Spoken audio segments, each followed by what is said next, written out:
Hello student, आप सभी का स्वागत है मेरे YouTube channel competition journey with Deepak में। तो दोस्तों आज हम लोग बात करेंगे जाके आरआरबी एनटीपीसी की प्रैक्टिस सेट नंबर 4 की। जैसा कि हम लोग अपने 3 प्रैक्टिस सेट कर चुके हैं, तो आज जो हमारा प्रैक्टिस सेट नंबर 4 है, ठीक है। और इस प्रैक्टिस सेट में जो हम लोग क्वेश्चन उठाते हैं जाके, ठीक है, वो सारे के सारे हमारे question RRB NTPC previous year के ही सारे क्वेश्चन होते हैं जो भी हमारे प्रीवियस ईयर में एग्जाम हुए हैं, ठीक है। और जितने भी आरआरबी एनटीपीसी के क्वेश्चन मतलब कि क्वेश्चंस आए हुए जितने भी प्रैक्टिस सेट है वो सारे मैं प्रैक्टिस सेट आप लोगों को कराऊंगा, ठीक है। तो बात करेंगे आज के पहले क्वेश्चन की। आज का पहला क्वेश्चन हमारा ये बोल रहा है कि 6 संख्याओं का औसत 16 है, यदि उनमें से एक संख्या को गणना के लिए निकाल दिया जाता है तो प्राप्त संख्याओं का औसत 17, मतलब कि जो भी संख्या उनका औसत कितना बचता है, 17 बचता है। तो कह रहे हैं कि निकाली गई संख्या कितनी है। तो देखो हम क्या करेंगे जाके, पहले एवरेज हमारा कितना था, 16 एवरेज था, ठीक है। अब वो कह रहा है कि निकाली गई संख्या कितनी होगी जाके, ठीक है, का मान ज्ञात करना है। तो पहले 6 संख्याएं थी, अब एक की इसमें से क्या हो गई कमी, तो 5 संख्याएं बची जाके, ठीक। और उस निकाली गई उस संख्या के निकलने से औसत अब कितना हो जा रहा है, 17 हो जा रहा है।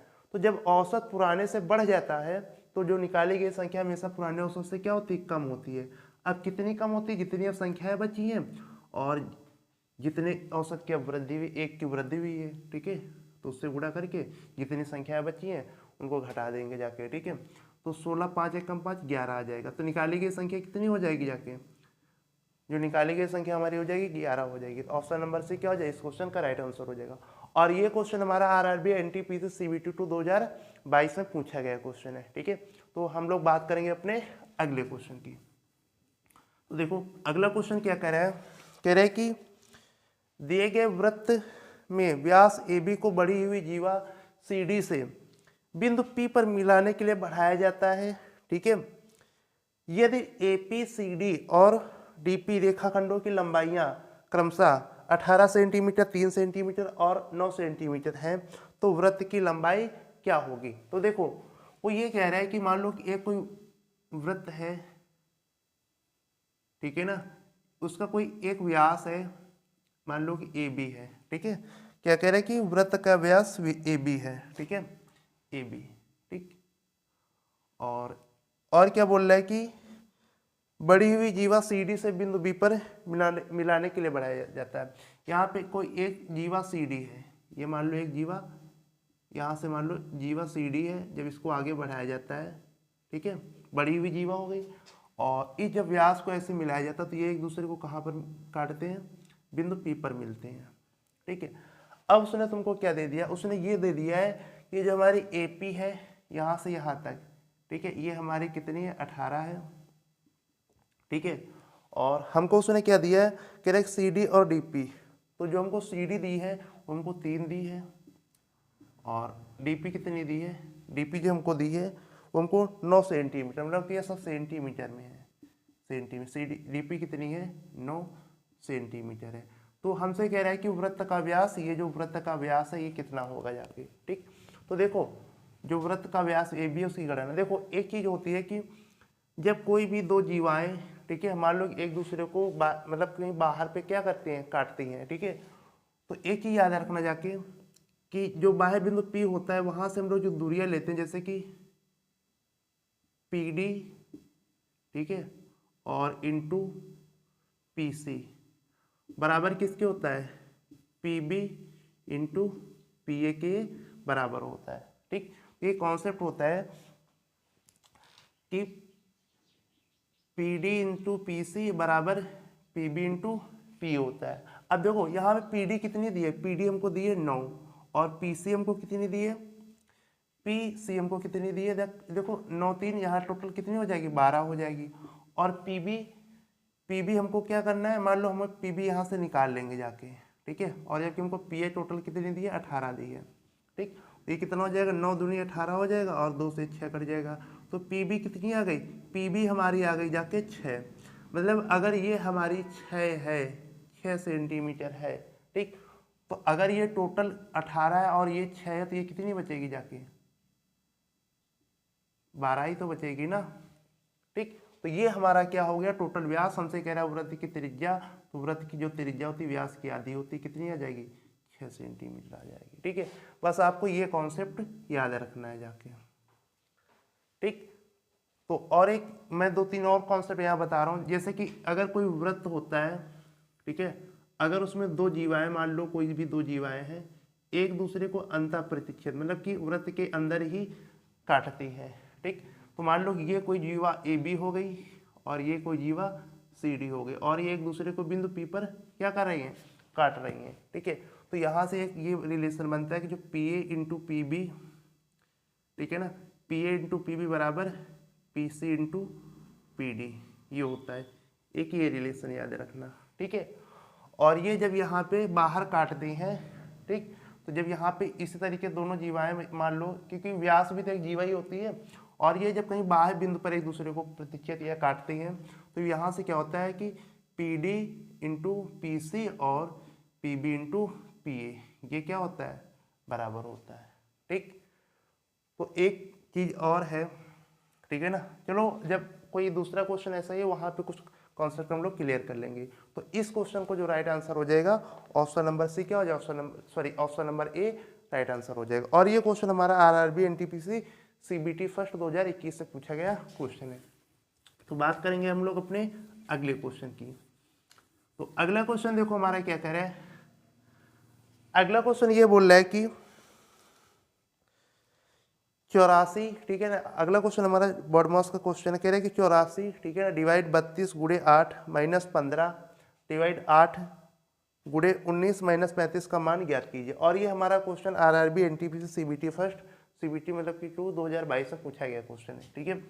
तो देखो हमें क्वेश्चन में क्या दिया है कि 84 डिवाइड 32 इंटू 8, ठीक, और माइनस का 15 डिवाइड 8 और गुणे 19 माइनस का 35, इसका मान ज्ञात करना है। देखो हम लोग सबसे पहले क्या करेंगे, अगर हम लोग यहाँ पे क्या करें, इसको बट्टे में गुणा करके मान लो इसको बट्टे में 32 लिख सकते हैं ना, तो 8 चौको 32 हो जाएगा, और इसको काट दें 21 चौको 84, तो इतने टोटल का मान कितना आ गया, 21 आ गया जाके ना, 21 मतलब 84 होता है 21 को, तो 21 आ गया, ठीक है। अब हमको क्या करना है, जाके इसका मान देखो कैसे निकालेंगे, ये माइनस का 16 बचेगा। जब हम लोग इसको घटाएंगे 35 में 19 में से माइनस 35, ये कितना बचेगा, माइनस का 16, ठीक, कितना बचेगा, ये माइनस का 16 बचेगा। और 8 को अगर हम लोग गुणे में चिन्ह करके नीचे लिखेंगे तो 1/8 हो जाएगा, ठीक है।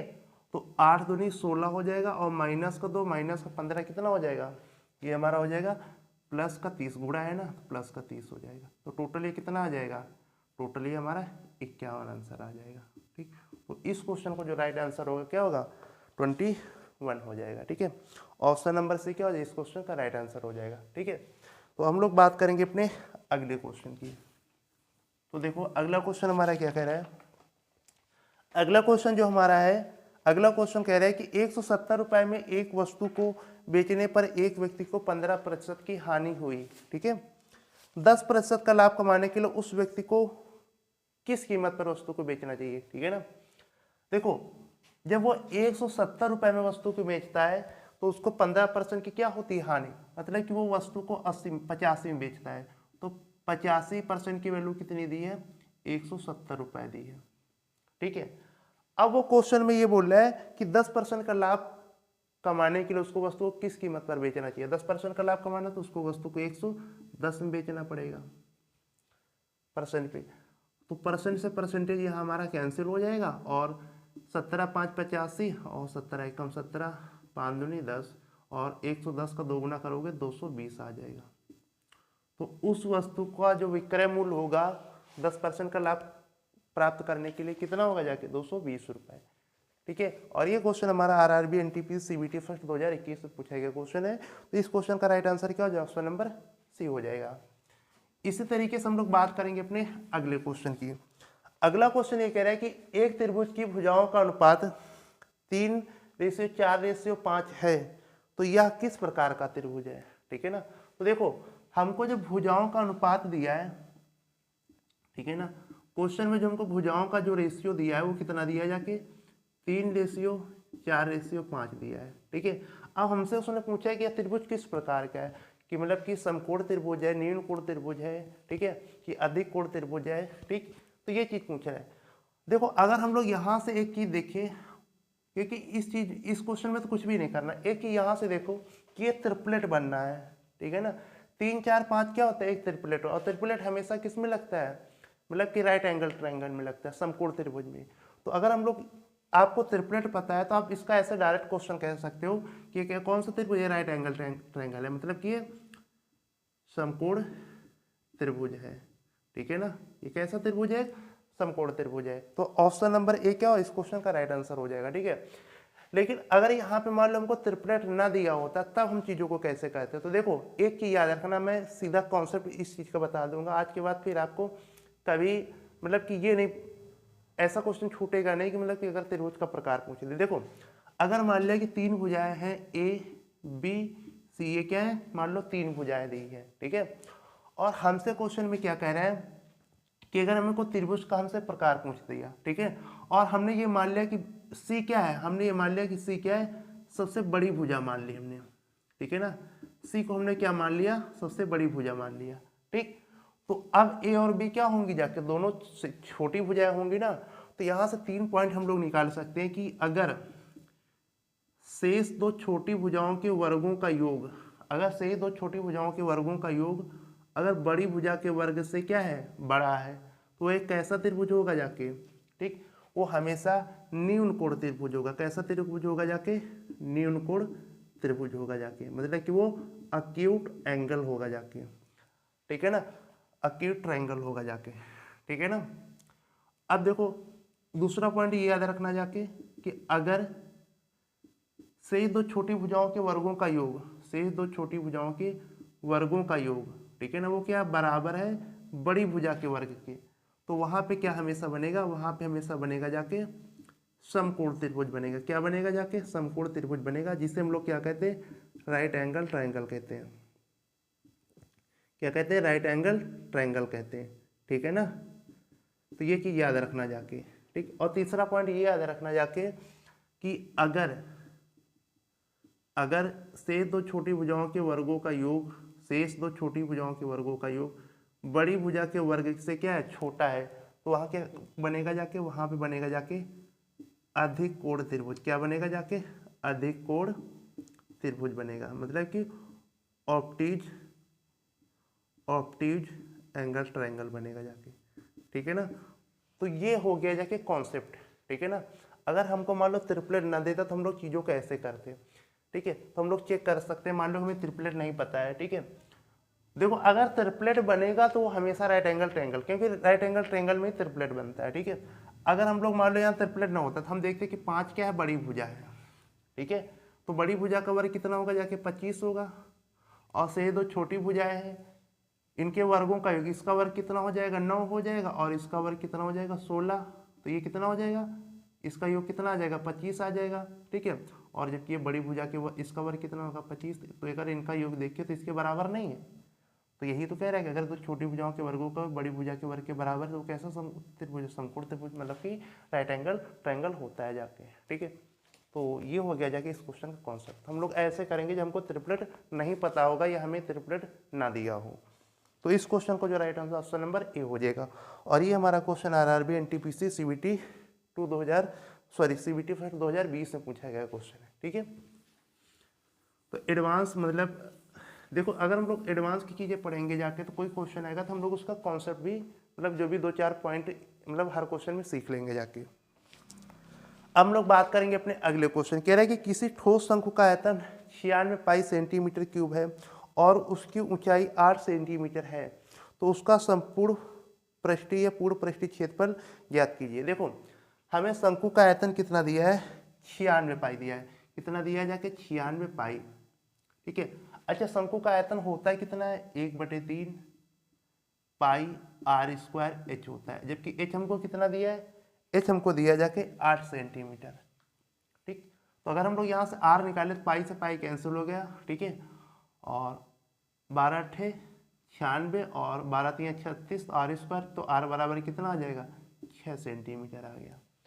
अब वो क्वेश्चन में ये बोल रहा है, देखो हम एक चीज यहाँ से ये देख सकते हैं कि हमको ऊंचाई कितनी दी थी, ऊंचाई हमको जब एच जो हमको दी थी कितनी दी थी, 8 सेंटीमीटर दी थी ना, ठीक। तो तो हमारा अगर हम इसकी तिर्यक ऊंचाई निकाल लें, मतलब एल निकाले तो कितना हो जाए, देखो ये 3 का दोगुना, ये 4 का दोगुना है, ठीक है ना। ये क्या है, 3 का दोगुना, ये 4 का दोगुना है, ठीक। और 3 4 5 के एक ट्रिपलेट नहीं होता, 5 का दोगुना 10 कितना होगा, एल कितना होगा, हमारी जो तिर्यक ऊंचाई होगी जाके वो 10 सेंटीमीटर आ गई होगी। देखो हमने डायरेक्ट निकाल ली ना ऐसे, बाकी हमें जो फार्मूला होता है तिर्यक ऊंचाई निकालने का, L equal to R square plus H square होता है, ठीक है। लेकिन ये सब नहीं करना है क्योंकि हमको ट्रिपलेट दिख रहा है जाके कि आर 6 है, एच 3 है, तो एल कितनी होगी, 10 होगी, ठीक है ना। तो 10 सेंटीमीटर होगी जाके क्या, तिर्यक ऊंचाई होगी जाके, ठीक। तो जो शंकु का वक्र, मतलब जो संपूर्ण वक्र पृष्ठीय क्षेत्रफल होता है वो कितना होता है, पाई आर एल प्लस का आर होता है। तो पाई के रूप में आंसर दिया, तो आर कितना है, 6 है, एल प्लस का आर, ठीक है ना। एल प्लस आर कितना करेंगे, 10 प्लस 6 कितना हो जाएगा, 16, 16 छक्का 96 पाई आ जाएगा, ठीक है। तो इसका जो मतलब पूर्ण वक्र पृष्ठीय क्षेत्रफल होगा वो भी कितना होगा जाके 96 पाई होगा, जो ऑप्शन नंबर ए क्या हो जाए इस क्वेश्चन का राइट आंसर हो जाएगा। तो आप थोड़ा चीज़ों को देखिए जाके, अगर आप ट्रिपलेट कितना ज़्यादा इंपॉर्टेंट होता है जाके, ठीक है। तो आप लोग ट्रिपलेट पढ़ के आएंगे, ठीक। ये जिसको जिसको ट्रिपलेट नहीं पता वो पहले ट्रिपलेट को याद कर ले। अब देखो हम लोग बात करेंगे अपने अगले क्वेश्चन। अगला क्वेश्चन हमारा ये कह रहा है कि 16% लाभ पर किसी वस्तु का विक्रय मूल्य 40.60 रुपए है, तो उस वस्तु का क्रय मूल्य ज्ञात कीजिए। तो देखो अगर देखो हमको विक्रय मूल्य कितना दिया है, 40.60, ठीक है ना, और कह रहा है कि उसको 16% का लाभ होता है, ठीक है ना। तो देखो 16% का मतलब कितना होता है, 16% का मतलब होता है 4/25, ठीक है। और 25 अगर हमारा कॉस्ट प्राइस है तो विक्रय मूल्य कितना हो जाएगा, 29 हो जाएगा। तो जो 40.60 रुपए दिया है, किसका मान दिया है, ये 29 का मान दिया है। और हमसे पूछ रहा है क्या रहा है, नीचे की वैल्यू हमारी कॉस्ट प्राइस होती है, 25 का मान हमसे पूछ रहा है, ठीक है। तो हम लोग यहाँ पे क्या करेंगे जाके, जैसे यहाँ से 2 जीरो हटाए तो यहाँ पे दशमलव हटाए 2 जीरो आ जाएगा, 25 चौको 100 हो जाएगा, ठीक है। तो अगर हम लोग 4 से इसको काटेंगे तो कितना आ जाएगा, 4 दाम 40 और 15, 15 चौको 60, ठीक है। अब हमें इसको काटना है, देखो 29 दिया कितना होता है, 87 होता है, मतलब कि 3 बार चला गया, ठीक। कितना बचेगा जाके, 14 बचेगा। 45 29 बचे कितना होता है, 145, तो 5 बार चला जाएगा, तो 35 क्या आ जाएगा, मतलब 35 रुपए इसका क्या आ जाएगा, कॉस्ट प्राइस आ जाएगा, ठीक है। तो ऑप्शन नंबर ए क्या हो जाएगा, ऑप्शन नंबर ए इस क्वेश्चन का राइट आंसर हो जाएगा, ठीक है। देखो मैंने एक चीज, या तो आप ऐसे काट लो, ठीक है, लेकिन आप ऐसे भी देख सकते हो कि 9×45 से होता है, मतलब कि लास्ट डिजिट हमारा ऑप्शन क्या आएगा, 5 ही आएगा जाके, ठीक है। तो ऐसे भी हम लोग चेक कर, जैसे यहाँ 29 है वहाँ पे 1015 को काटना है, ठीक है। तो हम लोग 9×45, लास्ट में 5 की 9 के पार हम कब आता है, जब 5 बार गुणा करते, तो लास्ट डिजिट हमारा क्या आना चाहिए, 5 आना चाहिए, ठीक है। तो ऐसे हम लोग कर सकते थे। ऑप्शन नंबर ए ही एक ऐसा है जिसका लास्ट डिजिट क्या है, तो 5 है। तो हम लोग ऐसे भी इस क्वेश्चन को कर सकते थे, मतलब इसका कैलकुलेशन, ठीक है। अब हम लोग बात करेंगे अपने अगले क्वेश्चन की। तो देखो अगला क्वेश्चन हमारा क्या कह रहा है कि उस वर्ग की प्रत्येक भुजा की लंबाई ज्ञात कीजिए जिसके प्रत्येक विकर्ण का माप 10 सेंटीमीटर। देखो देखो माना वर्ग की भुजा, प्रत्येक भुजा ए है, तो वर्ग का विकर्ण कितना होता है, a√2 होता है, जबकि हमें क्वेश्चन में कितना दिया है, 10 दिया है, ठीक है। तो अगर हम लोग यहाँ से a का मान निकालें तो √2 नीचे आ जाएगा, काटेंगे तो उसको 5√2 आ जाएगा। तो वर्ग की भुजा कितनी आ गई जाके, 5√2 आ गई जाके, ठीक है। जब हम लोग यहाँ पे 10 के नीचे लाएंगे जाके √2 को, तो इसको काटेंगे जाके, ये 5√2 ही तो आएगा ना। तो इस प्रकार से वर्ग की भुजा कितनी आ गई जाके, 5√2 आ जाएगी। तो ऑप्शन नंबर ए क्या हो जाएगा, इस क्वेश्चन का राइट आंसर हो जाएगा, ठीक। और ये सारे क्वेश्चन हमारे आरआरबी एनटीपीसी में पूछे गए ही क्वेश्चन है। तो हम लोग बात करते हैं अपने अगले क्वेश्चन की। अगला क्वेश्चन देखो क्या कह रहे हैं कि किसी कक्षा के 14 छात्रों का औसत वजन 20 किलोग्राम है, यदि कोई छात्र कक्षा छोड़ देता है, ठीक है ना। कह रहे हैं कि यदि कोई छात्र कक्षा छोड़ देता है तो कक्षा का औसत वजन 2 किलोग्राम कम हो जाता है, कक्षा छोड़ने वाले छात्र का वजन ज्ञात कीजिए। देखो ऐसा ही मैंने आप लोग पीछे एक क्वेश्चन था, ठीक है, जिसमें संख्या निकाली जा रही, तो मैंने आपको बताया था अगर किसी भी संख्या के निकालने या किसी पर्सन के जाने से औसत अगर हमारा कम होता है, ठीक है ना, औसत में क्या हो, कमी होती है, तो जो निकाली गई संख्या या निकाले गए पर्सन का जो मतलब कि वेट होता है जाके, ठीक है ना, वजन होता है, वो हमेशा क्या हो जाता है, अगर मान लो औसत कम हो रहा है तो जो चीज़ निकाली जा रही है वो हमेशा पुराने औसत से ज़्यादा होगी, और अगर औसत बढ़ता है तो जो निकाली गई चीज़ होती है वो हमेशा पुराने औसत से कम होती है। तो यहाँ पे क्या हो रहा है, मतलब कि औसत कम हो रहा है। ठीक है, तो 14 छात्रों का औसत वजन कितना है, 20 किलोग्राम। ठीक है ना, ये पुराना औसत हो गया जाके 20 केजी। ठीक है, अब देखो कह रहा है कि 2 किलोग्राम कम हो जाता है ना, तो मतलब कि यहाँ पे जो हम लोग प्लस लगाएंगे। ठीक है ना, क्योंकि ये पूछ रहा है कि कक्षा छोड़ने वाले छात्र का वजन, जो कक्षा को छोड़ रहा है अगर उसके वजह से औसत कम हो रहा है, क्योंकि अब औसत में कितने कमी हो रही है, 2 की कमी हो रही है ना, तो यहाँ हम लोग पुराने औसत के बाद प्लस लगाएंगे। अच्छा, पहले 14 लोग थे, अब 13 लोग होंगे ना, तो 13 पर 2 की कमी होगी।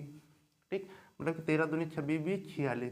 जो छोड़ने वाला मतलब कि कक्षा को जो छोड़ने वाला छात्र है उसकी जो एज हो जाएगी वो कितनी हो जाएगी जाके 40, सॉरी उसका जो वजन हो जाएगा 46 केजी होगा जाके, 46 केजी। ठीक है, तो इस क्वेश्चन का जो राइट आंसर है ऑप्शन नंबर सी हो जाएगा। ठीक, तो मैं बस वही चीज़ कर रहा हूँ कि जैसा जो व्यक्ति जाता है अगर उसके जाने से, ठीक है ना, मान लो कि कोई पुराना एवरेज है, अगर किसी व्यक्ति के जाने से औसत क्या हो रहा है जाके कम हो रहा है तो हम लोग यहाँ पे प्लस लगाते हैं, और अगर उसके जाने से औसत क्या हो रहा है मतलब कि ज़्यादा हो रहा है तो हम लोग यहाँ पे क्या लगाते हैं, सॉरी कम हो रहा है तो यहाँ पे प्लस लगा, और उसके जाने से औसत बढ़ रहा है तो हम लोग वहाँ पे प्लस लगाते हैं, मतलब कि उल्टा चीज़ करते हैं। ये चीज़ याद रखना बस।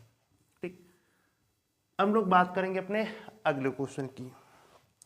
अगला देखो क्वेश्चन ये बोल रहा है कि ए अकेले किसी कार्य को 12 दिनों में पूरा कर सकता है और बी अकेले उसी कार्य को 10 दिनों में पूरा कर सकता है। ठीक है, ए से शुरू करके यदि वे दोनों एक एक दिन छोड़कर कार्य करते हैं, ठीक, तो वह कार्य कितने दिनों में पूरा हो जाएगा। देखो ए काम को कर रहा है 12 दिनों में, जबकि बी उसी काम को कर रहा है 10 दिनों में।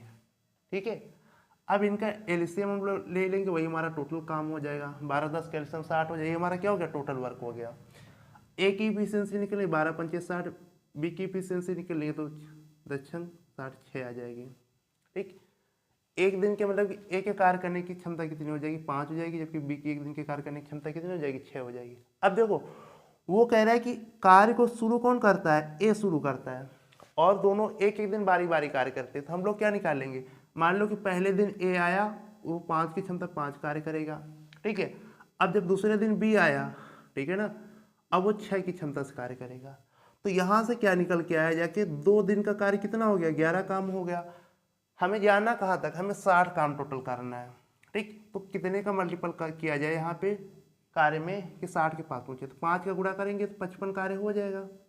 ठीक है, तो यहाँ भी हम लोग नीचे 5 से गुणा करेंगे, 55 काम हमारा 5 दूनी 10 दिन में हो रहा है। ठीक, तो ये 55 काम कितने दिन में हो रहा है, 10 दिन में हो रहा है। देखो हम कुछ नहीं करते हैं, बस ये याद रखना है कि कार्य शुरू किससे किया जा रहा है, ये जरूरी है। ठीक है ना, ए कार्य को शुरू कर रहा है, तो ए जब कार्य को शुरू कर रहा है वो पहले दिन तो 5 की क्षमता से कार्य करेगा। अब जब दूसरे दिन बी आएगा तो वो 6 काम करेगा, तो एक एक दो दिन का कार्य कितना हो गया जाके 11 काम हो जाएगा। ठीक, हमें कहाँ तक पहुँचना, 60 के आसपास। तो 11 में किसका मल्टीपल करो कि मतलब 60 के आसपास चले जाए, तो हमने 5 का मल्टीपल किया तो 11 पच्चीस 55, अगर 6 का कर देंगे तो ज़्यादा हो जाएगा, जबकि हमें कम ही रखना है। ठीक है, मतलब उससे ज़्यादा हो जाए जो टोटल कार्य है, ऐसा मल्टीपल करना है। तो 5 से करेंगे तो 55 कार्य हो गया, तो नीचे भी दिन में भी 5 का गुणा करेंगे तो 10 दिन में 55 काम हो गया। अब जब 10 दिन हो गया, अब जब 11वें दिन कौन आएगा कार्य करने को, फिर ए आएगा।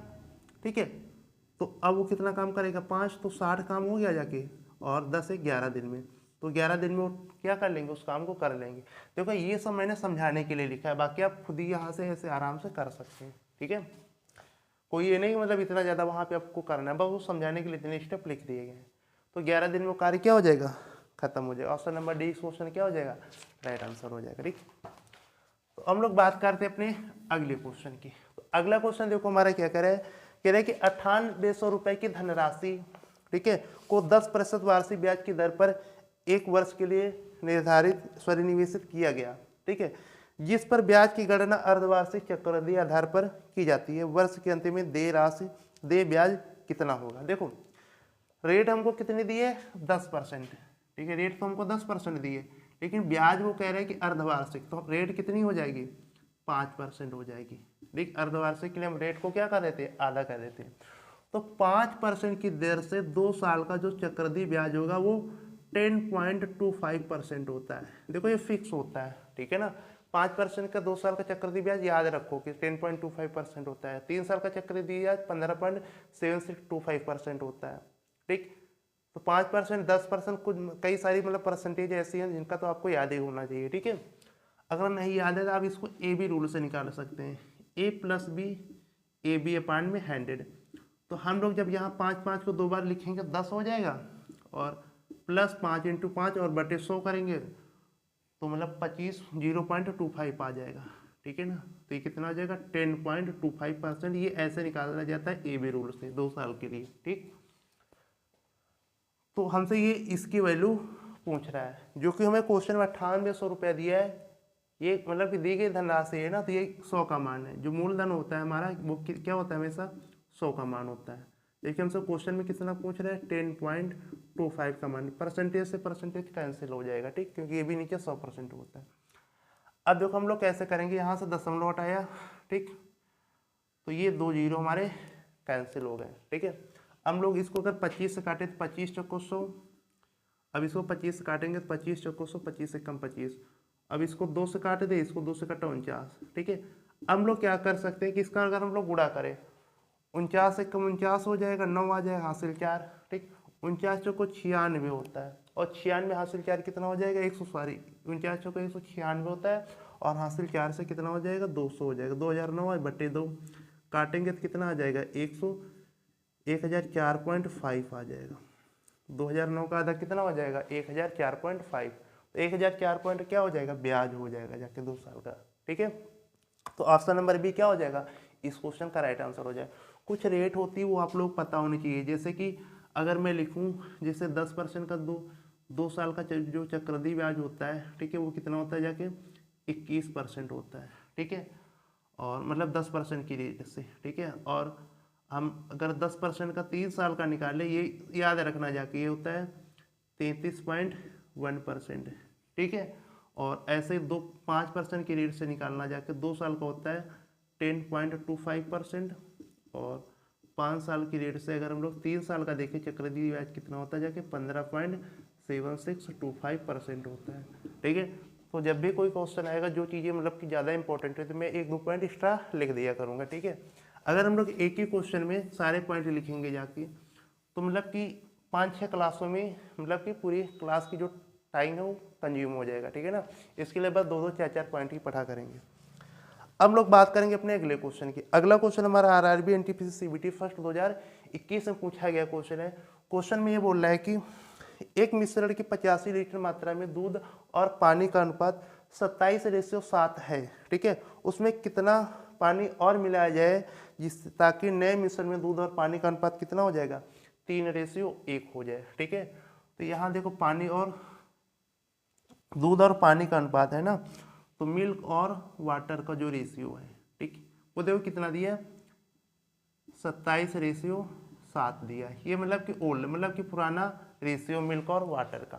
ठीक, अब वो इसमें कह रहा है कि इसमें कितने लीटर क्या मिलाया जाए, पानी मिलाया जाए। मान लिया कि x पानी मिलाने पर इसका जो न्यू रेशियो हो जाता है वो कितना बोल रहा है कि 3:1 कितना हो जाए, 1 हो जाए। ठीक, देखो हम लोग हमेशा किस पे फोकस करते हैं, हम लोग हमेशा फोकस करेंगे किस पे, कि जो चीज़ मिलाई जा रही, मिलाया क्या जा रहा है, देखो पानी ऐड किया जा रहा है ना। ठीक, जब वो पानी को ऐड कर रहा है, अगर वो पानी ऐड कर रहा है तो मिल्क तो उतना ही रहेगा ना। जैसे यहाँ पे पहले मिल्क 27 था तो यहाँ भी तो 27 होना चाहिए। मतलब कि जो चीज़ नहीं मिलाई जा रही वो हमेशा दोनों कंडीशन में सेम रहेगी। ठीक, तो मिल्क तो यहाँ भी 27 है तो यहाँ भी 27, तो अगर हम यहाँ 27 करने के लिए 9 से गुणा करना पड़ेगा तो इधर भी 9 से गुणा कर देंगे। ठीक, तो यहाँ कितना हो जाएगा, 27:9 हो जाएगा। तो यहाँ पे देखो कितना पानी मिलाया गया है, पहले पानी 7 था, अब 2, मतलब कि 2 पानी मिलाया जा रहा है। ठीक, अब देखो हमको पहले जो मतलब कि मिश्रण दिया है कितना दिया है, वो 85 दिया था। ठीक है, जबकि टोटल मिश्रण पहले कितना था, 25, जबकि अगर हम लोग रेशियो में देखें 27:7 34 है, मतलब कि 34 की वैल्यू कितनी दी है, मतलब कि 85 दी है। अगर रेशियो में देखें तो जो ओल्ड रेशियो मिश्रण है वो कितना है, 27:7 34 लीटर का है। लेकिन हमें क्वेश्चन में क्या कह रहा है 85 दी है, तो यहाँ से हम लोग अगर, जबकि हमें वैल्यू किसकी 34 की वैल्यू 85 दे, 2 की वैल्यू निकालनी है, ठीक है। तो कितना आ जाएगा 17 दूनी 34, 17 5 85, मतलब कि जो पानी मिलाया जा रहा है कितना मिलाया जा रहा है 2 लीटर आ जाएगा, ठीक है। तो याद रखना जो चीज़ नहीं मिलाई जा रही उसको हमें क्या करना है, इक्वल करना है। जैसे इक्वल करेंगे तो हमें ये पता चल जाए वो चीज़ कितनी मिलाई जा रही है, ठीक। तो इस क्वेश्चन को जो राइट आंसर हो जाएगा ऑप्शन नंबर डी हो जाएगा। ऐसे हम लोग बात करेंगे अपने अगले क्वेश्चन की, ठीक है। जैसे अगला क्वेश्चन कह रहा है कि कविता ने 4000 रुपए की एक धनराशि 6.25% वार्षिक साधारण ब्याज की दर पर 2 वर्ष के लिए बैंक में जमा कर दी। 2 वर्ष की अवधि के बाद कविता को प्राप्त होने वाला मिश्र धन कितना होगा। देखो उसने जो राशि जमा की है 4000 जमा की है, ठीक है। तो ये हमारा किसका मान है, 100 का मान है। अब वो क्या कर रहे हैं कि रेट कितनी है 6.25% ये हमको रेट दी है, ठीक। और टाइम को कितना दिया 2 साल। 2 साल में रेट कितनी हो जाएगी, ब्याज कितना उसको मिलेगा। देखो साधारण ब्याज दिया है ना, तो हम लोग सीधा रेट में 2 का उस मतलब टाइम का गुणा कर देते हैं। तो यहाँ से ब्याज कितना आ जाएगा जाके 12.5% आ जाएगा। 6.25 का 2 गुना कितना 12.5%, उसको ब्याज कितना मिलेगा जाके 12.5%। जबकि वो क्वेश्चन में क्या कह रहा है, क्वेश्चन उसमें ब्याज नहीं पूछा, कह रहा है कि प्राप्त होने वाला मिश्र धन ज्ञात कीजिए। तो कितना हो जाएगा 112.5%, जबकि 100% का मान था, परसेंटेज हमारा कैंसिल हो जाएगा, ठीक। अब देखो ये 2 जीरो हमारे कैंसिल हो गए, दशमलव हटाया 1 जीरो, तो ये भी 1 जीरो कैंसिल हो गया। अब अगर 1125 का हम लोग 4 गुना करेंगे तो कितना होता है 4500 रुपये आएगा। 11 चौको 44, 25 चौको 100, ठीक। तो 4500 रुपये क्या हो जाएगा, उसको प्राप्त होने वाला मिश्र धन हो जाएगा। तो ऑप्शन नंबर डी क्या हो जाएगा, इस क्वेश्चन का राइट आंसर हो जाएगा। अब हम लोग बात करेंगे आज के लास्ट क्वेश्चन की, ठीक है। एक क्वेश्चन आपको कहीं बीच में होमवर्क में मिल जाएगा, ठीक है। कह रहे कि 8 पेनों को 75 रुपये में बेचने पर एक दुकानदार को 25% की हानि होती है। ये क्वेश्चन बहुत इंपॉर्टेंट है, ठीक है।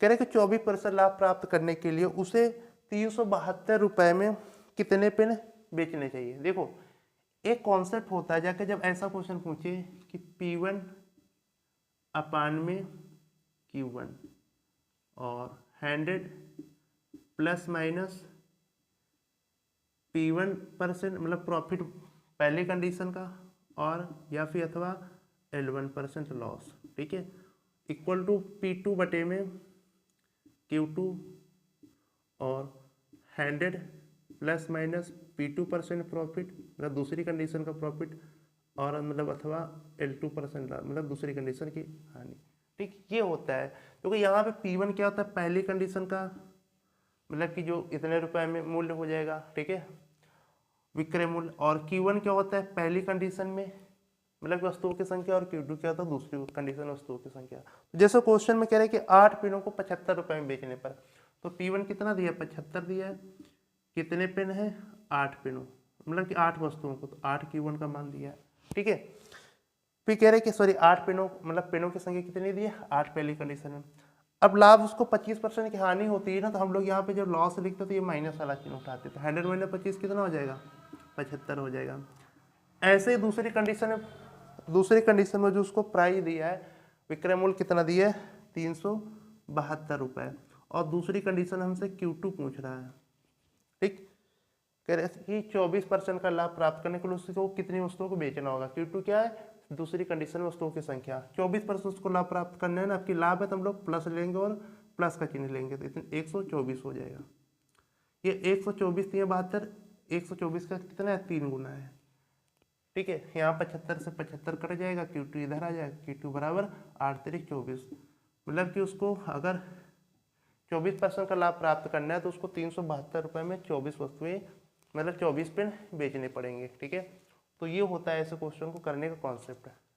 तो इस तरीके से इस क्वेश्चन का जो राइट आंसर हो जाएगा ऑप्शन नंबर बी हो जाएगा, ठीक है। तो आज की क्लास में हम लोग इतना ही रखेंगे जाके, बाकी मिलेंगे अगली